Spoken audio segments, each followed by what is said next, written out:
ਸੱਜਣੋ ਤੇ ਮਿੱਤਰੋ, ਸਾਡੇ ਪਿੰਡ ਦੇ ਇਲਾਕੇ ਵਿੱਚ ਜੱਤੀ ਸ਼ਾਹ ਰਹਿਮਾਨ ਦਾ ਮਜ਼ਾਰ ਸੀ। ਪਿੰਡਾਂ ਥਾਵਾਂ 'ਚ ਵਸਣ ਵਾਲੇ ਜੱਤੀ ਸਤੀ ਦੇ ਬਾਰੇ ਜ਼ਰੂਰ ਜਾਣਦੇ ਨੇ। ਇਹ ਕੋਈ ਖਾਸ ਨਾਂ ਨਹੀਂ, ਬਲਕਿ ਅਜਿਹੀ ਸਿਫਤ ਹੈ ਜਿਹੜੀ ਬਾਜ਼ ਖਾਸ ਬਜ਼ੁਰਗਾਂ ਲਈ ਵਰਤੀ ਜਾਂਦੀ ਹੈ। ਰੱਬ ਦੇ ਅਜਿਹੇ ਬੰਦੇ ਜਿਹੜੇ ਆਪਣੀ ਹਯਾਤੀ ਨੂੰ ਮੁਕੰਮਲ ਤੌਰ 'ਤੇ ਰੱਬ ਦੇ ਨਾਵੇਂ ਲਾ ਕੇ ਉਹਦੇ ਬੰਦਿਆਂ ਦੀ ਸੇਵਾ ਕਰਦੇ ਨੇ। ਇਸ ਕੰਮ ਲਈ ਉਹ ਆਪਣੀਆਂ ਜ਼ਾਤੀ ਖਾਸ਼ਾਤ ਨੂੰ ਤਿਆਗ ਕੇ ਸਿਰਫ ਔਰ ਸਿਰਫ ਆਪਣੇ ਨਜ਼ਰੀਏ ਉੱਤੇ ਫੋਕਸ ਰੱਖਦੇ ਨੇ। ਉਹਨਾਂ ਨੂੰ ਜੱਤੀ ਸਤੀ ਆਖਿਆ ਜਾਂਦਾ ਹੈ। ਖਾਸ ਤੌਰ 'ਤੇ ਅਜਿਹੇ ਬਜ਼ੁਰਗ ਜਿਹੜੇ ਔਰਤ ਜ਼ਾਤ ਤੋਂ ਦੂਰ ਰਹਿਣ, ਉਹਨਾਂ ਨੂੰ ਨਾ ਤਾਂ ਖੈਰ ਲੈਣ ਅਤੇ ਨਾ ਹੀ ਕਿਸੇ ਅਜਿਹੀ ਮਹਿਫਲ ਜਾਣ ਜਿਹੜੀ ਮਖਲੂਤ ਹੋਵੇ। ਅਜਿਹੇ ਲੋਕ ਵੀ ਜੱਤੀ ਸਤੀ ਅਖਵਾਉਂਦੇ ਨੇ। ਜ਼ਾਹਰ ਹੈ ਇਹਨਾਂ ਬਜ਼ੁਰਗਾਂ ਨੇ ਜਦ ਸਾਰੀ ਹਯਾਤੀ ਜ਼ਨਾਨੀ ਤੋਂ ਦੂਰ ਰਹਿ ਕੇ ਗੁਜ਼ਾਰਨੀ ਹੈ ਤਾਂ ਫਿਰ ਵਿਆਹ ਦਾ ਤਸੱਵਰ ਤਾਂ ਹੋ ਹੀ ਨਹੀਂ ਸਕਦਾ। ਸਾਡੇ ਸਮਾਜ ਵਿੱਚ ਅੱਜ ਵੀ ਇੱਕ ਤਬਕਾ ਅਜਿਹਾ ਹੈ ਜਿਹੜਾ ਸਮਝਦਾ ਹੈ ਕਿ ਔਰਤ ਦੀ ਚਾਲਾਕੀ ਅਤੇ ਚਤਰਾਈ ਤੋਂ ਬਚ ਕੇ ਰਹਿਣਾ ਹੀ ਅਸਲ ਯੋਗ ਹੈ। ਤੁਸੀਂ ਵੇਖਿਆ ਹੋਏਗਾ ਕਿ ਜੋਗੀ ਹਜ਼ਰਾਤ ਇਹ ਗੱਲ ਬੜੇ ਦਾਅਵੇ ਨਾਲ ਆਖਦੇ ਨੇ ਕਿ ਅਸੀਂ ਔਰਤ ਦੇ ਮਕਰ ਤੋਂ ਦੂਰ ਹੋਣ ਲਈ ਕੰਨ ਪੜਵਾਏ ਅਤੇ ਮੁਦਰਾਂ ਪਾਈਆਂ।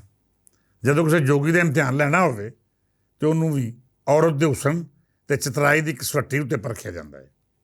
ਇਹ ਯੋਗ ਕਿਸੇ ਮਜ਼ਹਬ ਦਾ ਨਜ਼ਰੀਆ ਨਹੀਂ, ਬਲਕਿ ਸਾਡੇ ਪੰਜਾਬ ਅਤੇ ਆਲੇ ਦੁਆਲੇ ਵਸਦੇ ਸਮਾਜਾਂ ਅਤੇ ਕਈ ਤਰ੍ਹਾਂ ਦਾ ਖਾਸ ਰੰਗ ਹੈ ਜਿਹਦੇ ਵਿੱਚ ਵੱਖੋ ਵੱਖ ਮਜ਼ਹਬਾਂ ਦੇ ਲੋਕ ਵੀ ਆ ਜਾਂਦੇ ਨੇ। ਇਹ ਸਾਰੇ ਮੰਨਦੇ ਅਤੇ ਰੱਬ ਨੂੰ ਨੇ, ਪਰ ਆਪਣੇ ਆਪਣੇ ਰੂਪ ਅਤੇ ਰੰਗ ਵਿੱਚ। ਮੈਂ ਜਿਨ੍ਹਾਂ ਬਜ਼ੁਰਗਾਂ ਦਾ ਜ਼ਿਕਰ ਇਬਤਦਾ 'ਚ ਕੀਤਾ, ਉਹਨਾਂ ਬਾਰੇ ਵੀ ਕੁਝ ਅਜਿਹੀਆਂ ਗੱਲਾਂ ਹੀ ਮਸ਼ਹੂਰ ਸਨ। ਉਹਨਾਂ ਦੀ ਆਪਣੀ ਹਯਾਤੀ ਰੱਬ ਦੇ ਲੋਕਾਂ ਦੀ ਸੇਵਾ ਦੇ ਨਾਵੇਂ ਲਾ ਕੇ ਕਿਸੇ ਅਜਿਹੀ ਖਾਸ਼ ਨੂੰ ਉੱਕਾ ਹੀ ਮਾਰ ਮੁਕਾਇਆ ਜਿਹੜੀ ਦਰਵੇਸ਼ ਨੂੰ ਕਿਸੇ ਜ਼ਨਾਨੀ ਜ਼ਾਤ ਵੱਲ ਲੈ ਕੇ ਜਾਏ। ਬੇਲੀਓ, ਮੈਂ ਇਸ ਬਾਤ 'ਚ ਨਹੀਂ ਪੈਂਦਾ ਕਿ ਜ਼ਨਾਨੀ ਜ਼ਾਤ ਤੋਂ ਦੂਰ ਰਹਿ ਕੇ ਰੱਬ ਦਾ ਖੋਜ ਲਾਇਆ ਜਾ ਸਕਦਾ ਜਾਂ ਨਹੀਂ, ਜਾਂ ਫਿਰ ਜਿਹੜਾ ਰਿਸ਼ਤਾ ਸਾਡੇ ਉੱਤੇ ਰੱਬ ਨੇ ਹਲਾਲ ਕੀਤਾ ਅਸੀਂ ਕੌਣ ਹੁੰਦੇ ਹਾਂ ਉਹਨੂੰ ਆਰਾਮ ਕਰਨ ਵਾਲੇ। ਮੈਂ ਸਾਫ਼ ਅਤੇ ਸਿੱਧੀ ਗੱਲ ਇਹ ਆਖਾਂਗਾ ਕਿ ਸਾਡੇ ਸਮਾਜ ਦਾ ਇੱਕ ਕੌੜਾ ਸੱਚ ਸੀ ਕਿ ਬਹੁਤ ਸਾਰੇ ਮਲੰਗ ਅਤੇ ਸੂਫੀ ਆਪਣੇ ਆਪ ਨੂੰ ਨਾਰੀ ਤੋਂ ਦੂਰ ਲਿਜਾ ਕੇ ਅਜਿਹੀ ਦੁਨੀਆ ਵਸਾ ਲੈਂਦੇ ਨੇ ਜਿੱਥੇ ਮਕਰ, ਫਰੇਬ ਅਤੇ ਧੋਖੇ ਹੀ ਥਾਵੇਂ ਸਿਰਫ ਆਪਣਾ ਆਪ ਹੁੰਦਾ ਹੈ। ਇਹ ਉਹ ਤਬਕਾ ਹੈ ਜਿਹੜਾ ਉਸ ਫਰੇਬ ਤੋਂ ਮਹਿਫੂਜ਼ ਰਹਿੰਦਾ ਹੈ ਜਿਹੜਾ ਜ਼ਨਾਨੀ ਜ਼ਾਤ ਨਾਲ ਮਨਸੂਬ ਕੀਤਾ ਜਾਂਦਾ ਹੈ। ਜੇਕਰ ਮੈਂ ਗੱਲ ਕਰਾਂ ਤਾਂ ਇਹੋ ਆਖਾਂਗਾ ਕਿ ਬਈ ਜਿਵੇਂ ਚੰਗੇ ਅਤੇ ਮੰਦੇ ਮਰਦ ਹੁੰਦੇ ਨੇ, ਉਨੀ ਕੁ ਤਾਦਾਦ ਜ਼ਨਾਨੀਆਂ ਵਿੱਚ ਵੀ ਅੱਛਾਈ ਅਤੇ ਬੁਰਾਈ ਨਾਲ ਜੁੜੀ ਹੁੰਦੀ ਹੈ। ਮੇਰਾ ਸਾਰੀ ਉਮਰ ਅਜਿਹੀਆਂ ਜ਼ਨਾਨੀਆਂ ਨਾਲ ਵਾਹ ਪਿਆ ਜਿਹੜੀਆਂ ਰੱਬ ਦੀ ਬੰਦਗੀ ਵਿੱਚ ਮਰਦਾਂ ਤੋਂ ਵੀ ਅੱਗੇ ਸਨ। ਮੈਂ ਉਹਨਾਂ ਨੂੰ ਰੱਬ ਦੀਆਂ ਵਲੀ ਵੇਖਿਆ, ਉਹਨਾਂ ਦੀਆਂ ਦੁਆਵਾਂ ਵਿੱਚ ਅਸਰ ਵੇਖਿਆ ਅਤੇ ਇੱਥੋਂ ਤੱਕ ਪਰਖਿਆ ਕਿ ਉਹਨਾਂ ਦੇ ਦਰ ਤੋਂ ਕਦੀ ਕੋਈ ਸਵਾਲੀ ਖਾਲੀ ਨਹੀਂ ਸੀ ਗਿਆ। ਇੱਕ ਤਬਕਾ ਤਾਂ ਇਹ ਸੀ ਜਿਹੜਾ ਰੱਬ ਦੀਆਂ ਨੇਕ ਬੰਦੀਆਂ ਦਾ ਹਲਕਾ ਬਣ ਕੇ ਸਾਨੂੰ ਇਹ ਦਰਸ ਦਿੰਦਾ ਕਿ ਕਦੀ ਵੀ ਕਿਸੇ ਤਬਕੇ, ਬਰਾਦਰੀ, ਕਬੀਲੇ ਜਾਂ ਹਲਕੇ ਵਿੱਚ ਸਭੇ ਲੋਕ ਬੁਰੇ ਨਹੀਂ ਹੁੰਦੇ। ਚੰਗੇ ਮੰਦੇ ਹਰ ਥਾਵੇਂ ਲੱਭ ਜਾਂਦੇ ਨੇ। ਅਤੇ ਦੂਜਾ ਤਬਕਾ ਮੈਂ ਉਹ ਵੀ ਵੇਖਿਆ ਜਿਹੜਾ ਆਪਣੀਆਂ ਲੋੜਾਂ, ਲਾਲਚ ਅਤੇ ਲੋਭ ਲਈ ਨਹਾਇਤ ਇਤਰਾਮ ਵਾਲੇ ਮੁਕੱਦਰ ਰਿਸ਼ਤਿਆਂ ਵੀ ਕੁਰਬਾਨ ਕਰ ਦਿੰਦਾ ਸੀ। ਮੈਂ ਰੱਬ ਦੀਆਂ ਵਲੀ ਜ਼ਨਾਨੀਆਂ ਵੀ ਵੇਖੀਆਂ ਅਤੇ ਅਜਿਹੀਆਂ ਖੱਚਾਂ ਵੀ ਜਿਹੜੀਆਂ ਸਾਡੇ ਸਮਾਜ ਦਾ ਅਜਿਹਾ ਰੂਪ ਬਣ ਜਾਂਦੀਆਂ ਨੇ ਕਿ ਬਾਜ਼ ਰੱਬ ਦੇ ਬੰਦੇ ਉਸ ਤਬਕੇ ਤੋਂ ਦੂਰ ਜਾਣ ਲਈ ਯੋਗ ਲੈ ਲੈਂਦੇ ਨੇ। ਉਹਨਾਂ ਨੂੰ ਜ਼ਨਾਨੀ ਦੇ ਮਕਰ, ਫਰੇਬ ਅਤੇ ਚਤਰਬਾਜ਼ੀ ਤੋਂ ਦੂਰ ਜਾ ਕੇ ਜੰਗਲਾਂ 'ਚ ਰਹਿਣਾ ਸੌਖਾ ਲੱਗਦਾ ਹੈ। ਉਹ ਧੂਣੀ ਧਮਾ ਕੇ ਜੱਤੀ ਸਤੀ ਬਣ ਕੇ ਰੱਬ ਦੇ ਲੋਕਾਂ ਦੀ ਸੇਵਾ ਵਿੱਚ ਜਾਤੀ ਲਗਾ ਦਿੰਦੇ ਨੇ, ਪਰ ਚਾਤਰ ਜ਼ਨਾਨੀ ਦੇ ਸ਼ਰ ਤੋਂ ਮਹਿਫੂਜ਼ ਰਹਿੰਦੇ ਨੇ। ਮਿੱਤਰ ਪਿਆਰਿਓ, ਜੇਕਰ ਤੁਸੀਂ ਮਕਰ, ਫਰੇਬ ਦੀ ਇਸ ਦੁਨੀਆ ਵਿੱਚ ਚੰਗੇ ਅਤੇ ਬੁਰੇ ਦੀ ਤਮੀਜ਼ ਕਰਨਾ ਚਾਹੋ ਤਾਂ ਇਹ ਵੇਖ ਲੈਣਾ ਕੋਈ ਸ਼ਖਸ ਆਪਣੇ ਮੂੰਹ ਉੱਤੇ ਝੂਠ ਦਾ ਕਿਹੋ ਜਿਹਾ ਨਕਾਬ ਲੈ ਕੇ ਟੁਰਦਾ ਹੈ। ਉਹ ਆਪਣੇ ਇਮਾਲ ਦੇ ਮੁਕਾਬਲੇ ਵਿੱਚ ਕਿਹੋ ਜਿਹਾ ਹੈ, ਉਹਦੀ ਗੁਫ਼ਤਗੂ ਤੋਂ ਦੂਜੇ ਮਹਿਫੂਜ਼ ਨੇ ਜਾਂ ਨਹੀਂ। ਖਾਸ ਕਰ ਜਿਸ ਸ਼ਖਸ ਦੇ ਮਜ਼ਾਜ ਵਿੱਚ ਅਸਦ, ਲਾਲਚ ਅਤੇ ਲੋਭ ਦਾ ਜਜ਼ਬਾ ਹੋਵੇ, ਉਹ ਕਿਵੇਂ ਚੰਗਾ ਬੰਦਾ ਹੋ ਸਕਦਾ ਹੈ। ਮੈਨੂੰ ਬਜ਼ੁਰਗਾਂ ਨੇ ਨਸੀਹਤ ਕੀਤੀ ਸੀ ਕਿ ਬੇਲੀਆ, ਦੁਨੀਆ ਦੇ ਸਭ ਤੋਂ ਤਗੜੇ ਪਹਿਲਵਾਨ ਨਾਲ ਟੱਕਰ ਲੈ ਲਵੀਂ, ਦਰਜਨਾਂ ਮੁਖਾਲਫਾਂ ਨਾਲ ਲੜਾਈ ਹੋਵੇ ਅਤੇ ਮੈਦਾਨ ਨਾ ਛੱਡੀ। ਰੱਬ ਤੇਰੇ ਹੱਥ ਆਪੇ ਮਜ਼ਬੂਤ ਕਰ ਦੇਗਾ, ਪਰ ਕਦੀ ਕਿਸੇ ਦਲੇ ਨਾਲ ਨਾ ਲੜੀ, ਕਿਉਂ ਜੀ ਉਸ ਬੇਗੈਰਤ ਨੂੰ ਨਾ ਆਪਣੀ ਭੈਣ ਦਾ ਹਿਆ ਅਤੇ ਨਾ ਆਪਣੀ ਮਾਂ ਦੇ ਸਿਰ ਦੀ ਚਾਦਰ ਦੀ ਸ਼ਰਮ। ਉਹ ਨਾ ਕਿਸੇ ਅਸੂਲ ਨੂੰ ਮੰਨਦਾ ਹੈ ਅਤੇ ਨਾ ਹੀ ਉਹਦੀ ਕੋਈ ਗੈਰਤ। ਮੈਂ ਸਮਝਿਆ ਕਿ ਬਜ਼ੁਰਗਾਂ ਨੇ ਗੱਲ ਪੂਰੀ ਕਰ ਦਿੱਤੀ। ਉੱਠਣ ਲੱਗਾ ਤੇ ਉਸਤਾਦ ਨਾਲ ਰੋਕ ਕੇ ਆਖਿਆ, ਇਹ ਨਹੀਂ ਉਹ ਪੁੱਛਿਆ ਕਿ ਕੀ ਕੋਈ ਦਲੇ ਤੋਂ ਵੀ ਤਗੜਾ ਹੁੰਦਾ ਹੈ। ਮੈਂ ਗੱਲ ਸਮਝ ਕੇ ਸਵਾਲ ਦੁਬਾਰਾ ਦੁਹਰਾ ਲਿਆ।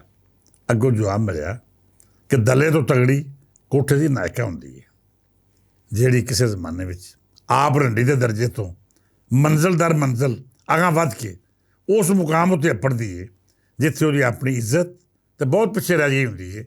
ਹੁਣ ਉਹਦੇ ਅੱਡੇ ਉੱਤੇ ਉਹਨਾਂ ਮਾਸੂਮਾਂ ਦੀਆਂ ਚੂੜੀਆਂ ਖੋਹੀਆਂ ਜਾਂਦੀਆਂ ਨੇ, ਜਿਹੜੀਆਂ ਆਪਣੀਆਂ ਲੋੜਾਂ ਤੇ ਘਰ ਦੀਆਂ ਮਜਬੂਰੀਆਂ ਹੱਥੋਂ ਆਪਣੀ ਇੱਜ਼ਤ ਵੀ ਦਾਅ 'ਤੇ ਲਾਉਣ ਤੋਂ ਗੁਰੇਜ਼ ਨਹੀਂ ਕਰਦੀ। ਇਹ ਨਾਇਕਾ ਇੱਕੋ ਵੇਲੇ ਤਵਾਇਫ ਵੀ ਹੈ, ਦਲਾਲ ਵੀ ਹੈ ਤੇ ਅਜਿਹੀ ਜ਼ਾਲਮ ਵੀ ਜਿਹੜੀ ਕਿਸੇ ਵੀ ਜ਼ੁਲਮ ਤੋਂ ਗੁਰੇਜ਼ ਨਹੀਂ ਕਰਦੀ। ਤੁਸੀਂ ਅਕਸਰ ਤਵਾਇਫਾਂ ਵੇਖੀਆਂ ਹੋਣਗੀਆਂ, ਉਮਰ ਢਲਣ ਦੇ ਨਾਲ ਨਾਲ ਉਹਨਾਂ ਦੀ ਸ਼ਕਲ ਇੱਕੋ ਜਿਹੀ ਹੋਣੀ ਸ਼ੁਰੂ ਹੋ ਜਾਂਦੀ ਹੈ ਤੇ ਫਿਰ ਜਦ ਇਹ ਤਵਾਇਫਾਂ ਆਪਣੀ ਉਮਰ ਹੰਢਾ ਕੇ ਬੁਢਾਪੇ ਦੀ ਦਹਿਲੀਜ਼ ਉੱਤੇ ਪੜ੍ਹਦੀਆਂ ਨੇ ਤੇ ਇਹਨੂੰ ਇੰਝ ਲੱਗਦਾ ਹੈ ਕਿ ਅੱਜ ਵੀ ਉਸੇ ਪੁਰਾਣੀ ਜਵਾਨੀ ਦੇ ਦੌਰ 'ਚੋਂ ਗੁਜ਼ਰ ਰਹੀਆਂ ਨੇ, ਜਿਹੜੀ ਹੋਰੇ ਕਿਸ ਕਿਸ ਥਾਵੇਂ ਸਿੱਕੇ ਵਾਂਗੂ ਖਰਚੀ ਗਈ। ਅਜਬ ਜਿਹੀ ਗੱਲ ਹੈ, ਪਰ ਹੈ ਸੱਚ। ਤੁਸੀਂ ਕੋਈ ਪੁਰਾਣੀ ਤਵਾਇਫ ਨੁਮਾ ਨਾਇਕਾ ਵੇਖ ਲਵੋ, ਕਿਸੇ ਕੋਠੇ ਉੱਤੇ ਬੈਠੀ ਪੁਰਾਣੀ ਰੰਡੀ ਦੇ ਸਰਾਪੇ ਦਾ ਜਾਇਜ਼ਾ ਲੈ ਲਵੋ, ਉਹ ਤੁਹਾਨੂੰ ਸਭ ਦੀਆਂ ਸ਼ਕਲਾਂ ਇੱਕੋ ਜਿਹੀਆਂ ਲੱਗਣਗੀਆਂ।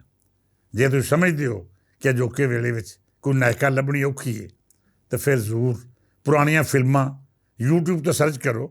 ਉਹਨਾਂ ਫਿਲਮਾਂ ਵਿੱਚ ਕੋਠੇ 'ਤੇ ਬੈਠੀ ਨਾਇਕਾ ਦੀ ਸ਼ਕਲ ਵੇਖੋ, ਉਹ ਇੰਡੀਅਨ ਹੋਵੇ ਜਾਂ ਪਾਕਿਸਤਾਨੀ, ਤੁਹਾਨੂੰ ਉਹਨਾਂ ਦਾ ਮੁਹਾਂਦਰਾ ਅਤੇ ਗੈਟਅਪ ਇੱਕੋ ਜਿਹਾ ਲੱਗੇਗਾ। ਉਹ ਮੇਕਅਪ ਦਾ ਲੇਪ, ਬਰਵੱਟੇ ਉੱਡੇ ਹੋਏ, ਉਹਨਾਂ ਦੀ ਥਾਵੇਂ ਕਾਲੀ ਸਿਆਹੀ ਨਾਲ ਜਾਲੀ ਲਕੀਰਾਂ, ਜਾਲੀ ਪਲਕਾਂ, ਢਲਕਿਆ ਹੋਇਆ ਜਿਸਮ, ਪਰ ਨਖਰੇ 18 ਸਾਲ ਦੀ ਜਵਾਨ ਕੁੜੀ ਜਿਹਾ। ਤੁਹਾਨੂੰ ਥਾਂ ਥਾਂ ਉੱਤੇ ਅਜਿਹੀਆਂ ਜ਼ਨਾਨੀਆਂ ਲੱਭ ਜਾਣਗੀਆਂ।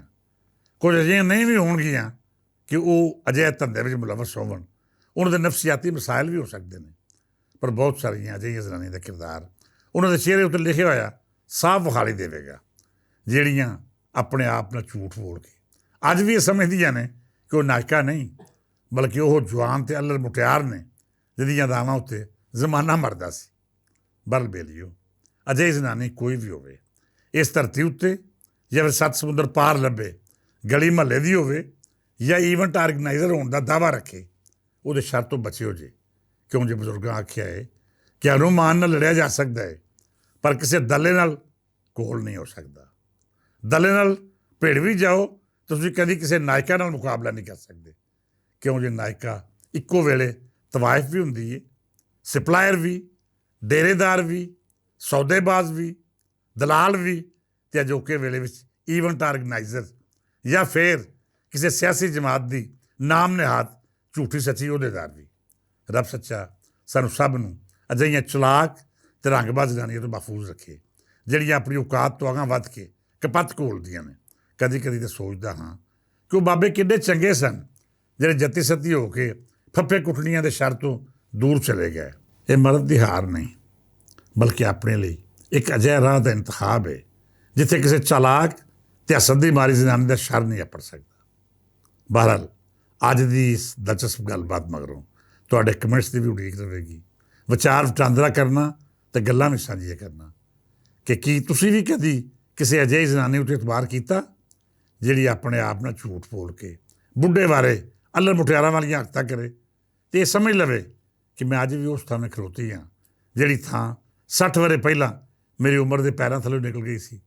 ਅੱਜ ਲਈ ਇੰਨਾ ਹੀ, ਇਜਾਜ਼ਤ ਦਿਓ। ਰੱਬ ਰਾਖਾ।